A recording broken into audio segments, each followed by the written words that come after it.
Hi everyone, my name is Goka Vigilus, and today my colleagues and I are going to talk briefly about one important and sensitive topic that has raised a lot of discussions in Ghana, especially about people's digital safety rights and citizens' normal and fundamental rights. That is the Cybersecurity Amendment Bill.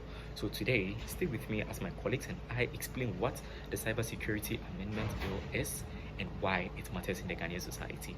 In today's digital era, our phones, laptops, and other social media platforms are no longer tools for communication, but they tend to shape how we think, we organize, learn, and express ourselves. Likewise, Ghana and other emerging countries, rapid technological adoption has brought about enormous opportunities for people and the Ghanaian society at large. But this same technological adoption has exposed our societies to growing challenges such as the cybercrime, data breaches, online harassment, and threats to the vulnerable groups. Therefore, it is within this context that the government of Ghana has introduced the Cybersecurity Amendment Bill 2025 as an ambitious attempt to update the Cybersecurity Act passed in 2020, Act 1038. According to the government of Ghana, the bill is meant to strengthen the national security, protect critical information infrastructure, and make the digital space a safer one for all citizens, especially the vulnerable ones.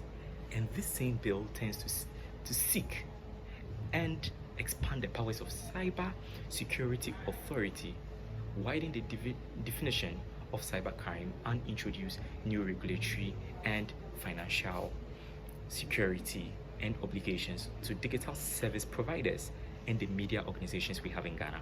However, what appears to be a very protective legal framework has sparked an intense public debate.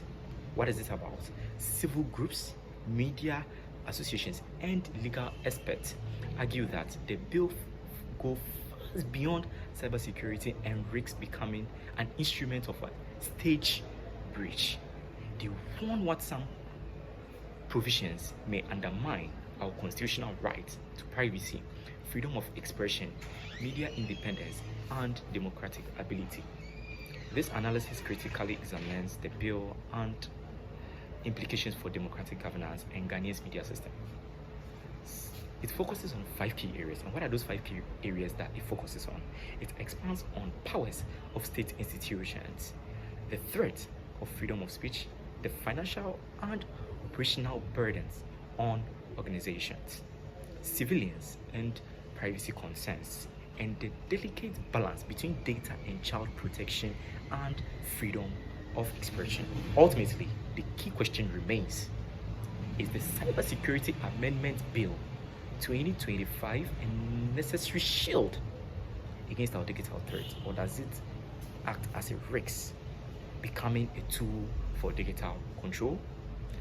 Join my colleagues as they explain further what this bill goes into and its impact on our Ghana. Cybersecurity Amendment Bill 2025 dramatically expands the power of the Cybersecurity Authority from a technical one to a nearby police task.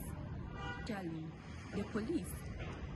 the role of the police is to investigate into matters, but due to the Cybersecurity Amendment Bill, it has undercut the role of the police. This has made their role very, very difficult for them to play. So the Cybersecurity Amendment Bill simply has taken the role of the police to also play their role. Cybersecurity Amendment Bill 2025 raises serious concern about privacy. Now, the authorities request for private data of individuals in the states.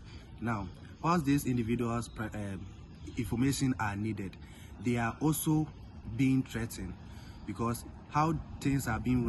So with our findings, we have two charts in our work or our Word document.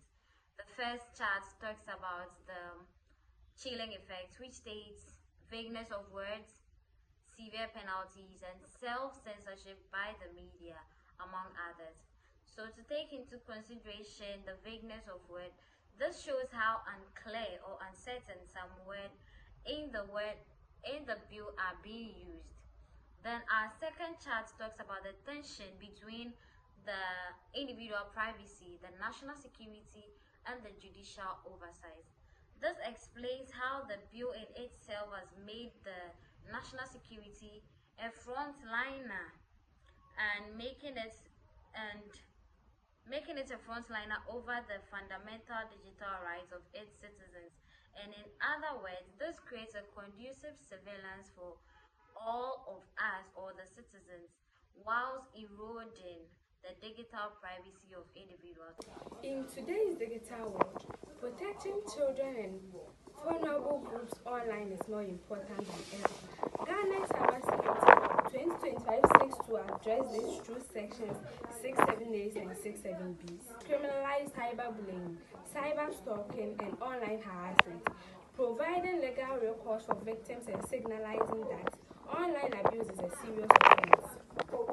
Whilst these measures are a positive step towards a safer internet, the bill uses broad and vague language like offensive, rude, or obscene, which could be misapplied to teenagers. Ghana's Cybersecurity Amendment 2025 bill aims to strengthen digital governance in response to rising cyber threats, but its current form raises serious concern. The bill gives the Cybersecurity Authority, which is the SCA, extended power to investigate, prosecute, freeze access, and access data, which could erode separation of powers and risk political abuse.